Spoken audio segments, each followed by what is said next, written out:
सायली बिचारी हॉस्पिटलमध्ये उभी आणि समोर त्या मशीनचे आकडे वर खाली लाल दिवे चमकतायत. प्रेक्षकांनो, क्षणभर तरी असं वाटलं की हे काय अनर्थ झालं. सायली भेदरून डॉक्टरांना ओरडते, "डॉक्टर, लवकर या ना," आणि डॉक्टर धावत येतात. एवढा पॅनिक सीन, इतका मेलड्रामा की विचारू नका. सायलीचे डोळे भरून येतात. ती बाहेर उभी राहून गळा दाबून रडते, "पण मला एक सांगू, आज या भावनांचा थोडा अतिरेक झालाय." डॉक्टर आत ट्रीटमेंट करतायत, मशीनचे आवाज, नर्स इकडे तिकडे धावतायत. बाहेर सायलीची काळजीची पातळी एकदम शिगेला. प्रेक्षकांनो, तिला वाईट वाटणं ऑब्व्हियस आहे, पण आज क्रिएटर्सने इमोशनल मीटर थोडा जास्तच वाढवला. ती उगाचच जास्त रडते असं वाटलं. तेवढ्यात कट होतो दुसऱ्या सीनकडे. आणि इथे प्रवेश अस्मिताचा. ती शांतपणे अर्जुनशी बोलत असते. बघा, हा अर्जुन देखील त्याच्या स्टाईलमध्ये हरवलेला. दोघांच्या मध्ये काहीसं खाजगी बोलणं. तेव्हाच समोर सदाशिव आणि मैना. अर्जुनचा चेहऱ्यावर हे काय संकट, असा भाव. मंद आवाजात अस्मिताला म्हणतो, "मी यांच्यासमोर एक शब्दही बोलणार नाही." आणि समोर येतात सदाशिव, मैना. प्रिया तिथेच खुर्चीत बसलेली, काहीही घडत नसल्यासारखी. मैना म्हणते, "कल्पना ताई, थोडी हळद मिळेल का?" यांना लागलं. पूर्णाजी लगेच खुणा देतात, "दे बाई हळद." कल्पनाताई विमलला सांगतात, "दे जरा हळद." आता या सीनमध्ये हळदीपेक्षा जास्त नाटक होत असतं. सदाशिवरावांनी तर आज ठरवलं फुल ड्रामा मोडमध्ये जाण्याचं. ते हात जोडून डोळ्यातलं पाणी पुसत म्हणतात, "प्रतापराव जावईबापू, आम्हाला माफ करा हो. दारू मी सोडली होती. वाईट संगतीचा परिणाम झाला हो. मुद्दाम नाही केलं मी काही." प्रेक्षकांनो, संवाद असा की बघताना वाटावं, "अहो, हे नाटक आहे की माफी मागण्याचं ऑडिशन?" मैना पुन्हा त्याला सपोर्ट करते, "चूक झाली हो यांच्याकडून, माफ करा ना." पूर्णाजींचा तोच राग, "आत्तापर्यंत तुमचं सगळं वागणं सहन केलं, पण आज मर्यादा ओलांडल्या." त्यावर सदाशिव, मैना नुसते एकमेकांकडे पाहतात. दया आली की हसू आलं कळेना. मग प्रतापराव चिडून म्हणतात, "अहो, आमची मुलगी सून म्हणून तुमच्या घरी आली आणि तुमच्यासारखं वागणं. आज माझ्या मुलाने जो गुन्हेगारांना तुरुंगात टाकतो, तुम्हाला तुरुंगातून सोडलं. शिकस्त तर आमची झालीये." इथे प्रियाचे एक्सप्रेशन्स बघण्यासारखे. मनातली मनात ती म्हणते, "ह्यांना घराबाहेर काढा कोणी, माझं टेन्शन कमी होईल." पण बिचारी काही बोलू शकत नाही. तेवढ्यात अर्जुनचा फोन वाजतो. सायलीचा. आणि तिथे तिचा गळा दाटलेला आवाज, "अहो, डॉक्टर म्हणतायत मधुभाऊंची तब्येत बिघडली. खूप लो झाले. तुम्ही येणार ना?" अर्जुन पॅनिक होतो, "सायली, टेन्शन नको घेऊस. मी निघतोय लगेच." अस्मिता ओठ चावते, "काय झालं?" अर्जुन, "मधुभाऊंची तब्येत." फोन ठेवताच घरातील सगळे लोक उठतात. पूर्णाजी, "काय झालं रे?"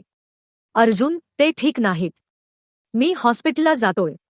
कल्पनाताई लगेच म्हणतात, "जा हो अर्जुन, सायली एकटी घाबरली असेल." प्रियाचा चेहरा, "अहो." दडपलेलं हसू बघायला तरी प्रेक्षकांनो. प्रतापराव म्हणतात, "मी पण येतो." अर्जुन, "मी मधुभाऊंची केस हिस्ट्री फाईल घेऊन येतो आणि लगेच निघतो." सगळीकडे धावपळ, चिंतेचं वातावरण, सायलीचं टेन्शन, अर्जुनचं घाईत जाणं. आणि त्यावरून प्रियाची मनातली विकेड रिॲक्शन, म्हातार गेलं तर बरंच होईल. आणि हो, अजून कुठे गेले नाही, पटकन लाईक करा, सबस्क्राईब करा. अर्जुन फाईल हातात घेऊन धावतच बाहेर पडतो. प्रतापराव त्याच्या मागेच. दोघांचे पाऊल जणू जमिनीवर पडतच नाहीत, इतकी घाई. हॉस्पिटलपर्यंत पोहोचायचं. आणि तिथे सायली काय अवस्थेत असेल, याचं टेन्शन त्यांच्या चेहऱ्यावर ओघळतंय. हॉस्पिटलमध्ये पोहोचताच प्रतापराव आजूबाजूला पाहत म्हणतात, "अरे, सायली कुठे गेली? इथेच असायला हवं होतं ना ती." अर्जुन लगेच रूम, कॉरिडॉर, रिसेप्शन सगळीकडे नजर टाकतो. कुठेच दिसेना. तो फोन लावतो, नाही उचलत. पुन्हा लावतो, तरी नाही. प्रेक्षकांनो, जणू आज सायलीने फोन म्यूटवर ठेवण्याचा संकल्प केला होता. अर्जुनच्या चेहऱ्यावरील काळजी वाढतच जाते. तेवढ्यात एक नर्स येते. अर्जुन तिच्याकडे धावतच, "माझी बायको सायली सुभेदार होती इथे." नर्स शांतपणे म्हणते, "हो मॅडम. आत्ताच बाहेर गेल्या, खूप रडत होत्या." अर्जुनच्या डोळ्यात क्षणभर काळजीचं सावट, रडत होत्या. प्रतापराव म्हणतात, "जा अर्जुन, तू शोध तिच्या मागे. मी इथेच आहे." अर्जुन त्यांना फाईल देतो आणि लगेच बाहेर धावतो. आणि इथे आपण पाहतो सायलीला एकटी, डोळे लाल, पाय जमिनीवर ओढ चालते. जणू तिचं जगच तुटणार आहे अशा भावनेने बिचारी भिजलीये. प्रेक्षकांनो, तिच्या मनातली भीती कळते. पण आज तिला एकदम दुसऱ्याच मोडमध्ये दाखवलंय. सायली मंदिराच्या दिशेने चाललेली. अर्जुन तिच्या मागेच पोहोचतो. अग सायली, थांब ना. मी हॉस्पिटलला पोहोचलोय आणि तू इथे कशी काय? तुझ्या पायातल्या चपला कुठे? ते क्षणी सायलीचा सूर. अहो, आज तर एकदम उलटाच. रागाने, डोळ्यात अश्रू घेऊन म्हणते, मी मंदिरात चालले देवी आईकडे. अनवाणी. का? कारण माझी श्रद्धा खरी असेल ना, तर देवी आई मधुभाऊंना काही होऊ देणार नाही. अर्जुनला इकडे कळतंय की ती खूप तणावात आहे, पण तिचा राग, ते चिडून बोलणे. प्रेक्षकांनो, हा टोन तिच्या स्वभावाशी अगदी मिसमॅच होता. अर्जुन म्हणतो, अगं सायली, मधुभाऊंना हॉस्पिटलमध्ये बेस्ट ट्रीटमेंट मिळते. असे अनवाणी का चालली आहेस? सांग ना शांतपणे. सायली प्रॅक्टिकली ओरडतेच, तुम्ही डॉक्टरांचं कर्तव्य डॉक्टरांना करू द्या. मी माझं करणार. मी देवी आईकडे जाऊन 99 प्रदक्षिणा करणार. प्रेक्षकांनो, हे बोलताना ती एवढी आगबबूळ झाली की वाटलं, आज क्रिएटर्सनी सायलीला फुल ड्रामॅटिक तेवढं मजबूत डोस दिलाय. अर्जुन अजून थोडं समजावण्याचा प्रयत्न करतो, सायली, तू असं स्वतःला त्रास देऊ नकोस. पायात काच लागली तर? सायली, लागली तर लागली. मला फरक पडत नाही. मी चालणारच. आता तुम्ही स्वतःच सांगा. इतकं त्याला बोलवायचं, रडतरडत तातडीने फोन करायचा. आणि तो पोहोचल्यावर त्यालाच राग. अहो प्रेक्षकांनो, लॉजिक कुठे? हे खरंच खटकलं. दोघं चालत पुढे जातात, सायली पुढे, अर्जुन मागे मागे. अर्जुनला फोन येतो प्रतापरावांचा, सायली सापडली का रे? आणि मधुभाऊ? अर्जुन, हो बाबा, सापडली. ती मंदिरात चाललीये. मी तिच्या सोबत आहे. तिथून पुढे दोघांची वाट सुरू. आणि दुसरीकडे घरात सुरू झालं नवीन टेन्शन. कल्पनाताई, पूर्णाजी, अस्मिता. तिघी सायलीबद्दल बोलत असताना शेजारून सदाशिव मैना कान त्वकारून ऐकतात. कल्पनाताई चिंतेने म्हणतात, बेचारी आपल्या सायलीवर किती ओढाताण आलीये. तिचं नशीबच काहीतरी उलटं चाललंय. अस्मिता लगेच म्हणते, देवाचा आभार की मधुभाऊंना सायली मिळाली. नाहीतर या लोखंडेंच्या घरी गेली असती तर रिनामिनाटीना सारखी झाली असती बिचारी. हा संवाद नेहमीप्रमाणे पिंच देणारा. मैनाला हे ऐकून राग येतो. अहो ऐकलंत का? आपल्याबद्दल बोलतात. आपल्याला इथून गाशा गुंडाळून पळ काढायला लागेल आता. सदाशिवही नाटकात म्हणतो, काय करायचं हेच समजत नाहीये. जेलमुळे सगळं बोंबललं. मैना खेकसते, ब्र झालं, आता तरी लक्षात आलं तुम्हाला. आता या दाम्पत्याची म्युच्युअल ब्लेमिंग पाहून प्रेक्षकाला हसू येणार नाही तर काय. आणि तिकडे मंदिराच्या रस्त्यावर सायलीचं पाऊल थरथरत चाललंय. तिच्या डोळ्यात चिकाटी, पण मनात भीती. देवी आईला तिने मानलंय की मधुभाऊंचं आयुष्य आता फक्त तिच्या श्रद्धेवर आहे. सायली आणि अर्जुन मंदिराच्या वाटेवर. सायली अनवाणीच. पायाखाली रस्ता, दगड, खडबडीत जमीन. पण तिचा एकच हट्ट, 99 प्रदक्षिणा. अर्जुन मागून सत म्हणतोय, अगं सायली, थांब. गाडीनं जाऊया. पण आज सायलीचं काहीही ऐकू येत नाही. आणि तेवढ्यात प्रेक्षकांनो, बघत असताना अगदीच थ्रॅश झाला. सायलीच्या पायात काचासारखा धारदार तुकडा घुसतो.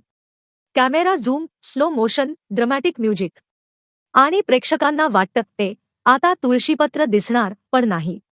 अर्जुन बिचारा पाठमोरा उभा ठेवला जातो, पर्पसली, जेणेकरून त्याला काहीच दिसू नये. सायली हलक्या किंकाळीसारखा हा करते, पण पुढे चालायचंच ठरवलंय. अर्जुन घाबरून म्हणतो, सायली, अगं थांब. पायातून रक्त येतंय. पण सायलीचा हट्ट, अहो, मला काही नाही झालं. मी प्रदक्षिणा मारणारच. ती स्वतःच ते काचेसारखं तुकडं काढते, रक्त बाहेर येतंय. प्रेक्षकांनो, हे खरोखरच जरा अतिरेक होतं. अर्जुन सारखा मागून बघतोय, घाबरलेला, पण काही करू शकत नाही. अर्जुन रडवेल्या आवाजात, तुला म्हणत होतो, थांब. माझं का ऐकत नाहीस तू? सायली काही ऐकत नाही. तिच्या नजरेसमोर फक्त मधुभाऊंचा चेहरा आणि देवी आईची मूर्ती.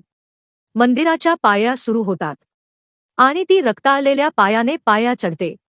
प्रेक्षकांनो, हा सीन इतका ओव्हरड्रामॅटिक आणि लांब होता की तो थरार कमी आणि करुणा जास्त वाटली. सायलीला भोवळ यायला लागते. थोडं डोलते. पण तिने स्वतःला सांभाळत वर पोहोचते. देवळात पोहोचताच ती घंटा वाजवते, देवी आई, मला ऐक. मधुभाऊंना काही होऊ देऊ नकोस. कॅमेरा तिच्या पायावर, रक्त, काचा, तुळशीपत्र सगळं मिसळून पूर्ण सिम्बलिझम दाखवणं क्रिएटर्सनी आज अगदी जोरात केलंय. आणि आता सुरू होते त्या 99 प्रदक्षिणा. अहो प्रेक्षकांनो, 1, 2, 3 नाही, थेट 99. आणि त्या प्रदक्षिणा त्यांनी इतक्या वेळ दाखवल्यात की नुसतं बघताना तुम्हालाच भोवळ यावी. सायली वेदना सहन करत गोल गोल फिरते. अर्जुन तिच्या मागेमागे फिरतो. देवी आईची मूर्ती मात्र खूपच सुंदर दाखवली, तेवढं एक चांगलं होतं. सायलीचा श्वास जोरात, पायातून रक्त वाहतंय. पण तिचा डिटर्मिनेशन असा की थांबायची नाही. अर्जुन प्रयत्न करतो, सायली, बस जरा. तुला काही होईल. सायली कडक म्हणते, नको मदत. मी निभवेन. इथे खरंच तिचा हट्ट आज अनरिलिस्टिक दाखवला होता. तेवढ्यात दुसऱ्या बाजूला हॉस्पिटलमध्ये मधुभाऊंची स्थिती क्रिटिकल दाखवली. डॉक्टर म्हणतात, ट्रीटमेंट सुरू आहे, पण काही सांगू शकत नाही. चैतन्य चिंतेने डॉक्टरांना क्वेश्चन वर क्वेश्चन विचारतो. या सगळ्या धावपळीमध्ये प्रिया काय करते? प्रेक्षकांनो, तिचा फुल पचका. ती कल्पनाताई, पूर्णाजी आणि अस्मितासमोर बोंबलते. माझ्याकडे लक्ष देत नाही तुम्ही. मी सून असूनही माझं महत्त्व नाही. पण ते लोखंडे. ते तुमच्या मानाने नालायक लोक. कल्पनाताई आणि पूर्णाजी एकमेकांकडे बघतात, 2 मिनिटही बसता उठून जातात. प्रिया तोंड वाकड करून म्हणते, तग आई, थांब ना. मी बोलते इथे. कुणी ऐकणार नाही का मला? प्रेक्षकांनो, आज प्रियाची मिस्टर इंडिया आवृत्ती पाहायला मिळाली, सगळ्यांसाठी अदृश्यच. मंदिरात परत सायली 99 प्रदक्षिणा मारून लिटरली कोसळायच्या स्थितीत येते. अर्जुन तिला हात देण्यासाठी जातो, ती म्हणते, नको. नको मदत.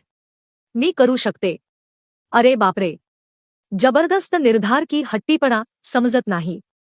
ती आरती सुरू करते. आरतीचा सीन तर क्रिएटर्सने 2x वाढवून ठेवला होता. अर्जुन तिच्यासोबत उभा, पण तणावाने भरलेला. सायलीचा चेहरा लाल, पायातून रक्त, कपाळावर घाम. सायलीची आरती सुरूच आहे. मंदिरात मंद प्रकाश, घंट्यांचा आवाज आणि सायलीचा थरथरणारा देह. तिच्या चेहऱ्यावरचं ताण, डोळ्यातलं पाणी आणि प्रार्थनेतील आक्रोश अगदी स्पष्ट जाणवतो. अर्जुन तिच्या शेजारी उभा, हात जोडलेले, पण त्याच्या चेहऱ्यावर चिंता आणि भीती दोन्ही. सायलीच्या ओठांवर एकच विनंती, देवी आई, मधुभाऊंना काही होऊ देऊ नकोस. त्यांना परत माझ्याकडे आण. आरतीचं संगीत जास्तच वाढतं आणि कॅमेरा सायलीच्या पायावर, तिच्या रक्ताच्या रेषांवर, पायांवर पडलेल्या थेंबांवर लिंगर करत राहतो. प्रेक्षकांना त्यांच्या मनात अस्वस्थता आणि सायलीची जिद्द दोन्ही जाणवतात. तेवढ्यात अर्जुनचा फोन अचानक व्हायब्रेट होतो. तो आरतीमध्येच थांबतो. सायली अजूनही देवीसमोर हात जोडून उभी. तो फोन उचलतो, स्क्रीनवर चैतन्य. अर्जुन थरथरणाऱ्या आवाजात, हालो चैतन्या. आणि तिकडून चैतन्याचा शांत पण झक्क आवाज, अर्जुन, मधुभाऊ आता स्टेबल आहेत. डॉक्टर म्हणतायत धोका टळलाय. प्रेक्षकांनो, या एका वाक्यात आजच्या भागातील सगळं टेन्शन विरघळलं. अर्जुनच्या चेहऱ्यावर आनंदाची, दिलासा देणारी चमक दिसते. त्याचे डोळे पाणावतात. तो जणू श्वास घेतो, पहिल्यांदाच आरामात. आरती अजून सुरू असते, म्हणून तो लगेच सायलीच्या लक्षात आणत नाही. सायली शेवटची आरती पूर्ण करते. तिचे हात थरथरतात, शरीर दमून गेलं, पण तिच्या चेहऱ्यावर तिच्या श्रद्धेची दृढता दिसते. आरती संपताच अर्जुन हळूच तिचा हात पकडतो आणि म्हणतो, अगं सायली, देवीने तुझं ऐकलं. मधुभाऊंची तब्येत आता ठीक आहे. धोका टळलाय. सायली क्षणभर थांबते. डोळ्यातलं संपूर्ण जग बदलतं. अश्रू गालावरून ओघळतात, आता दुःखाचे नाही, पूर्ण आनंदाचे. ती हात जोडते, देवीसमोर मस्तक टेकवते. देवी आई, तुझे लाख लाख आभार. तू मला कधीच सोडत नाहीस. मी कितीही रुसले तरी तू माझ्यावरच कृपा करतेस. हे क्षण इतके इमोशनल दाखवले की प्रेक्षकांनो तुमच्याही डोळ्यात पाणी येईल. सायली अर्जुनकडे पाहते. त्याच्या चेहऱ्यावरही हलकी स्मितरेषा. मंदिरातील वातावरण शांत. दोघेही दिलासा पावलेले. आता दृश्यकट होतो प्रोमोवर. सायली दुसऱ्या दिवशी सदाशिव आणि मैनाला घेऊन मधुभाऊंच्या रूममध्ये येते. तिच्या चेहऱ्यावर विसंबून राहिलेलं एक मोठं सत्य. ती मधुभाऊंना म्हणते, मधुभाऊ, हे माझे आईवडील आहेत. पण मधुभाऊंच्या डोळ्यात आश्चर्य आणि त्यांचे सटल एक्सप्रेशन्स सांगतात, हे तिचे आईवडील नाहीत. मला सगळं माहिती आहे. मधुभाऊंचे पापण्या हलतात, खाणाखुणा. सायली आणि अर्जुन दोघांच्या चेहऱ्यावर प्रश्नचिन्ह. आणि इथेच प्रोमो कट होतो थराराच्या टोकावर. प्रेक्षकांनो, सांगते, उद्याचा भाग खूप भारी असणार आहे. सायलीचे खरे आईवडील कोण? मधुभाऊ काय उघड करणार? अर्जुन काय भूमिका घेणार? सगळं काही उद्या कळणार. आणि आजचा एपिसोड ठीकठाक. थरार चांगला पण ओव्हर झालेले काही सीन खटकल. तरीही कथा आता मस्त वळणावर आली आहे. एपिसोडचा पुढचा भाग पाहायला विसरू नका आणि सिरियल बोलला सबस्क्राईब करायला नक्की विसरू नका. लाईक करा, कॉमेंटमध्ये तुमची मते सांगा. सायलीचा आजचा हट्ट तुम्हाला पटला का नाही? आणि व्हिडिओ शेअर करायला विसरू नका प्रेक्षकांनो.